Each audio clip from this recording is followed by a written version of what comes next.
वालेकुम बच्चों, कैसे हैं आप सब। मैं आपका टीचर हसीम मेमन, आपका वेलकम है फीडल के मंजन के अंदर। तो आज का जो हमारा लेक्चर है वो इमाम अल गजाली, और लास्ट टाइम जो हमने कवर किया था वो था द श्रोडिंगर कैट एक्सपेरिमेंट। यहाँ तक सही। और ये लेक्चर शुरू करने से पहले चैनल को लाइक और सब्सक्राइब भी कर लें। अब इमाम अल गजाली, जो उसका जो पूरा नाम था अबू हामिद अल गजाली था, वो एक मुस्लिम थे, थियोलॉजियन भी थे और मैस्टिक भी थे। मुस्लिम मतलब मुसलमान थे, थियोलॉजियन मतलब वो आदमी जो रिलीजन के बारे में पढ़ते रहते थे, और मैस्टिक जो थे वो सूफी भी थे। वो पैदा हुए थे 1058 एडी के अंदर ईरान में, और डाइड की थी 1111 के अंदर। और उन्होंने अपनी एजुकेशन को कंप्लीट करके वो इराक भी चले गए थे। यहाँ पर उनकी जो टीचिंग थी और डिबेटिंग थी, उन्होंने यूनानिमस अप्रूवल भी हासिल की थी, मतलब वो अप्रूवल जिसके अंदर हर कोई बंदा तो चाहे वो एग्री था। यहाँ तक से and he got the name of इमाम ऑफ इराक, जो और उन्हें जो नाम है वो दिया गया इराक के इमाम का, जिसे हम कहते हैं इमाम ऑफ इराक। देन वो वहां से भी रिटर्न हो गए, चले गए दूर, वर्ती स्टेटस को भी छोड़ के, रैंक को भी छोड़ के, और उन्होंने शुरू किया अपनी जिंदगी के अंदर चीजों को देखना शुरू किया अपनी जिंदगी में डिफरेंट पर्सपेक्टिव के लिहाज से, जिसकी वजह से उन्होंने बगदाद भी छोड़ दिया, डेमोकस गए, फिर डेमोकस भी शॉर्ट टाइम के लिए गए, वो भी छोड़ के फिर जेरूसलम गए। उसके बाद उन्होंने एक फेमस बुक लिखी वहां पर, जिसका नाम था the revival of religious science, उस बुक का नाम था। और उन्होंने शुरू किया working on disciplining soul and improving his nature, और उन्होंने सोल के ऊपर भी काम करना शुरू किया, सोल को डिसिप्लिन करना शुरू किया, और नेचर को भी इम्प्रूव करने का काम शुरू कर दिया था। और आगे क्या बताया जा रहा है, he is considered one of the most influential philosopher of the world। ऐसे इन्हें दुनिया का मोस्ट इम्पोर्टेंट फिलोसोफर भी कंसिडर कर दिया गया था, और मोस्ट प्रोमिनेंट इस्लामिक फिलोसोफर, और बहुत मशहूर इस्लामिक फिलोसोफर भी कंसिडर कर दिया गया। इसकी जो फेमस बुक है वो है तहाफतुल अल फलसफा की एक फेमस बुक भी है, जो जिसके अंदर बताया जा रहा है द इनकोहेरेंस ऑफ फिलोसोफर्स के बारे में। इनकोहेरेंस मतलब बेतरतीबी, फिलोसोफर्स की बेतरतीबी के बारे में तकरीबन इसे बताया जा रहा है। और इस बुक को जो है तहफ़तुल फ़लसफ़ा जो बुक जैसे कंसिडर किया गया था of breakthrough of the history of philosophical thinking of that time. जो फिलोसोफर थे उनकी जो थिंकिंग थी हिस्ट्री के अंदर उस टाइम के अंदर इस बुक को तहफ़तुल अल फ़लसफ़ा जो बुक जैसे ब्रेक थ्रू कंसिडर कर दिया गया था। मतलब ऐसे कह दें कि आप मोस्ट इम्पोर्टेंट बुक कंसिडर कर दिया गया था, कह सकते हैं। He challenge the philosophical thought of Neoplatonic thinkers who believe that perfection can be attained in this world with logics and reason। इस बुक जो है, या इनने क्या किया था, किनने, जो इमाम अल गाजी थे, उन्होंने चैलेंज किया था या फिर फेल कर दिया था नियो प्लेटोनिक थिंकर्स जो थे, या नियो प्लेटोनिक असल में एक फिलोसॉफी थी जो बिलीव करती थी कि जो परफेक्शन है किसी भी चीज के अंदर, वो हासिल होती है किससे, लॉजिक से एंड रीजन से। परफेक्शन किसी भी चीज के अंदर हासिल होती है हमें लॉजिक और रीजन के जरिए। ये क्या थी, एक फिलोसॉफी थी जिसे हम कहते हैं नियो प्लेटोनिक फिलोसॉफी। असल में साइंटिस्ट के नाम से ये नियो प्लेटोनिक नाम निकला गया है, ये एक फिलोसॉफी का बेसिकली नाम है। और जो लोग इसके बारे में थिंकते सोचते थे उन्हें नियो प्लेटोनिक थिंकर्स भी कहते थे। अब इमाम अल गाजी जो है, उनका एक एक्सपेरिमेंट दिया गया है जिसे हम कहते हैं इमाम अल गाजी बर्निंग कॉटन एक्सपेरिमेंट। अब ये एक्सपेरिमेंट में हम पढ़ते हैं एक्सपेरिमेंट के बारे में क्या बताया जा रहा है। तो इमाम अल गाजी जो है उन्होंने एक आइडिया दिया था नेसेसरी काजुअलिटी।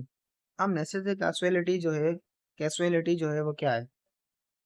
इमाम अल Ghazi put forward an idea of necessary causality which says that link between cause and effect is necessary and always true। उन्होंने एक कॉन्सेप्ट दिया था नेसेसरी काजुअलिटी का। अब नेसेसरी काजुअलिटी जो है उसका जो मतलब है, मतलब कोई भी चीज जो है वो होती है, उसका काज होता है कोई ना कोई। जैसे हम कहते हैं कि रेन होती है, बारिश हो रही है, सही है, ये क्लाउड है, बारिश हो रही है इसकी वजह से। अब जब बारिश हो रही है उसका भी कोई ना कोई क्या है, काज है, कोई ना कोई काज है, और वो काज क्या है, क्लाउड्स है। क्या है, क्लाउड्स की वजह से क्या हो रही है, बारिश हो रही है। तो क्लाउड्स क्या है, और बारिश क्या है, काज है क्लाउड्स का। तो ये क्या है, ये कॉन्सेप्ट कहलाता है नेसेसरी काजुअलिटी। नेसेसरी काजुअलिटी मतलब किसी ना किसी चीज का कोई ना कोई काज होता है। यहाँ तक सही।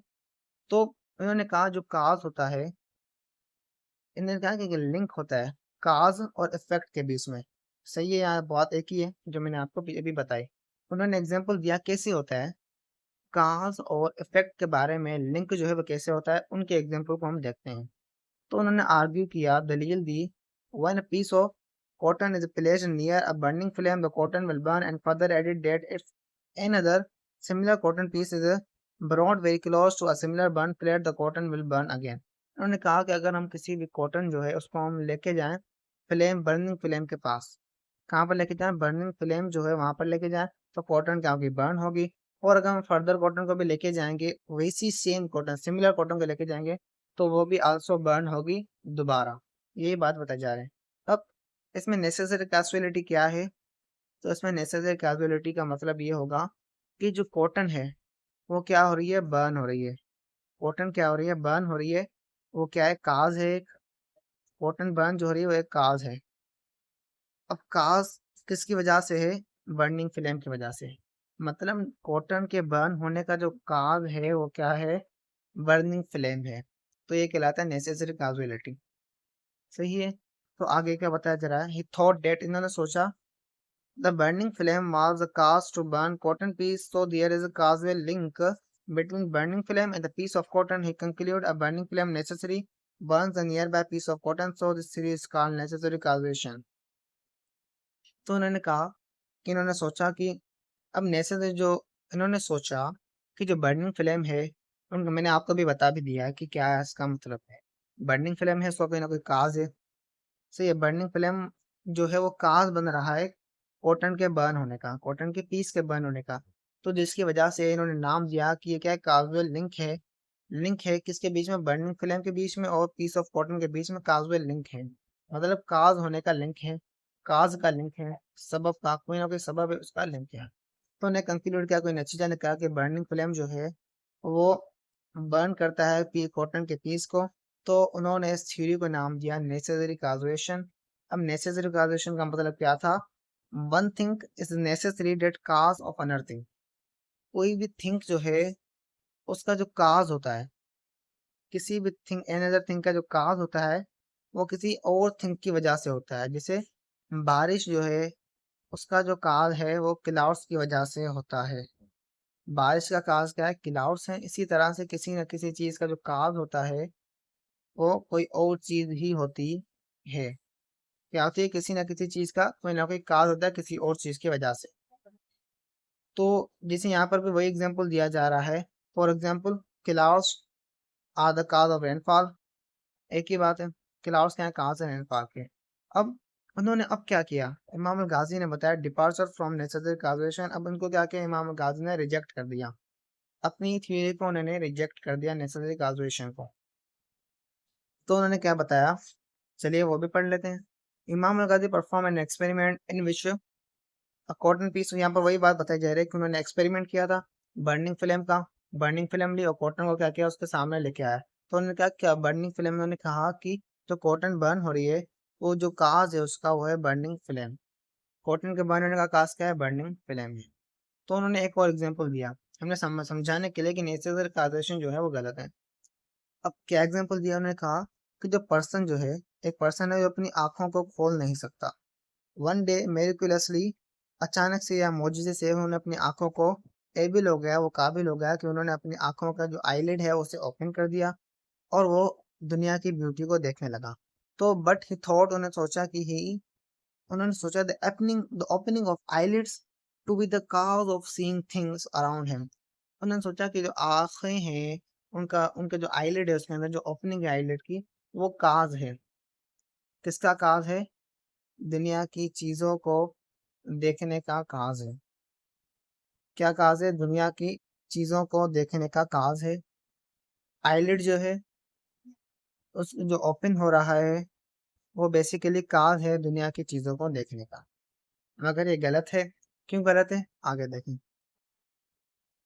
तो इमाम अल गाजी जो है वो depart way from previous point of view से, सही है, डिपार्टेड फ्रॉम इस previous point of view. He imagine that what we observe around is the continuation of event.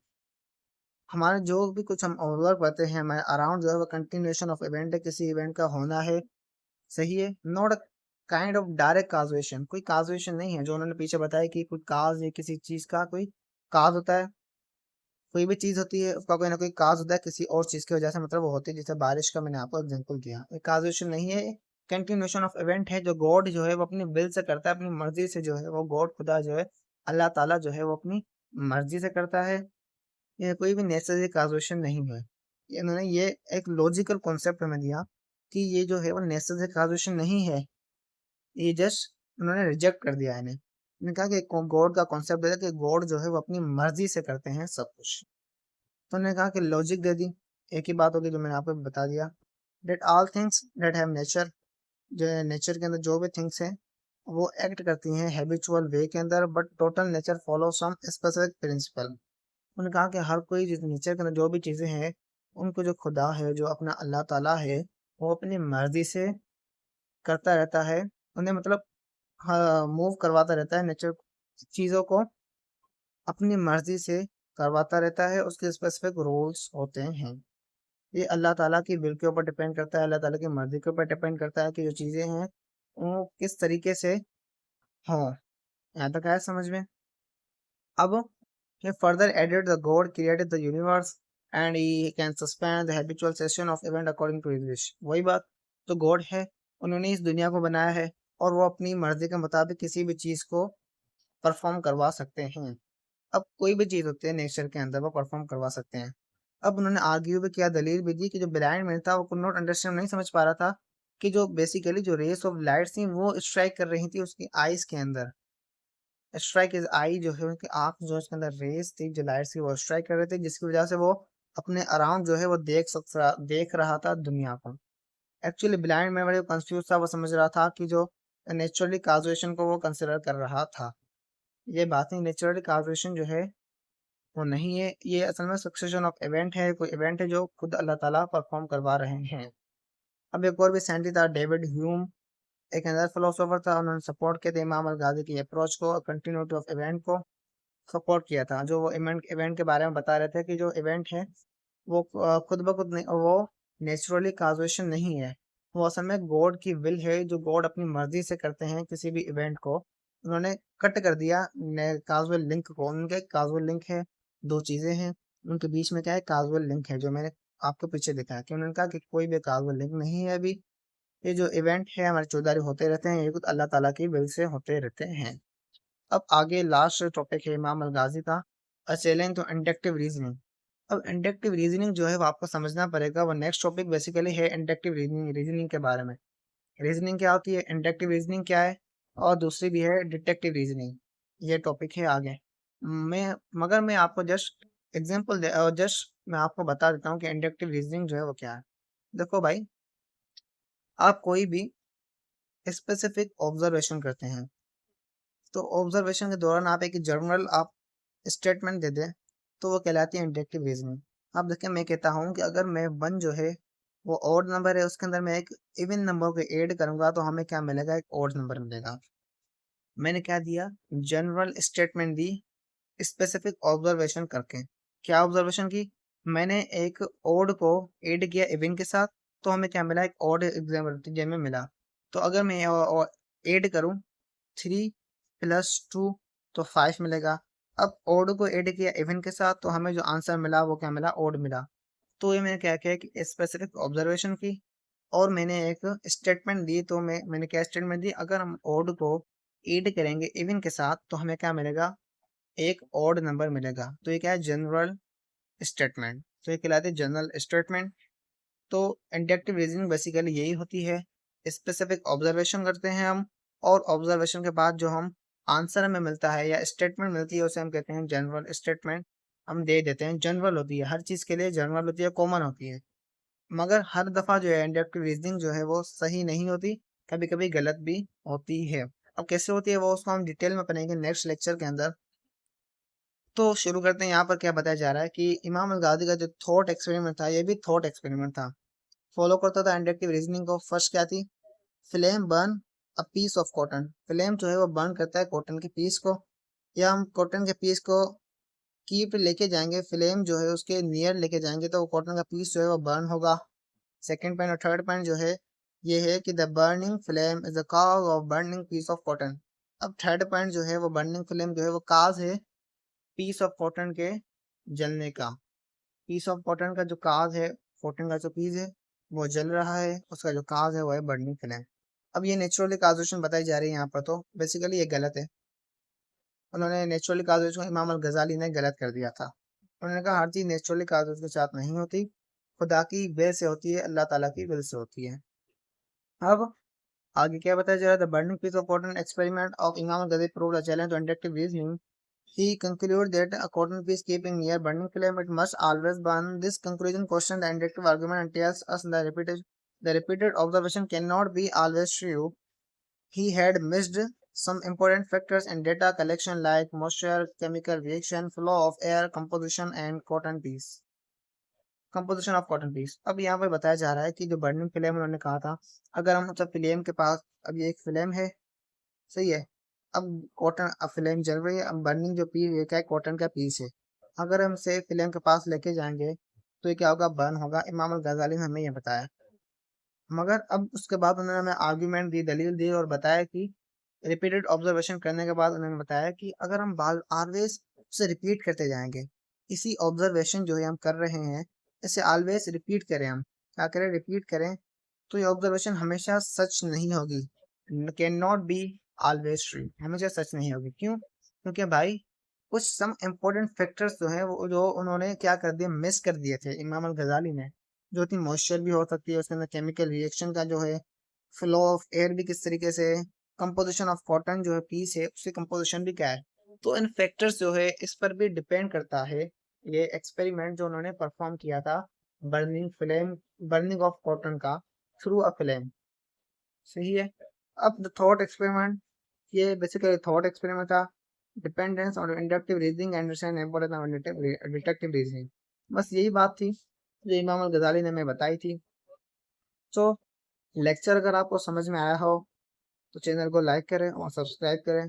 मिलते हैं नेक्स्ट वीडियो के अंदर, जिसके अंदर हम कवर करेंगे रीजनिंग का जो टॉपिक है, यहाँ से लेके यहाँ तक कवर करेंगे। चैप्टर कंप्लीट होगा, लास्ट लेक्चर है टुमारो, वास्ट लाजम करें।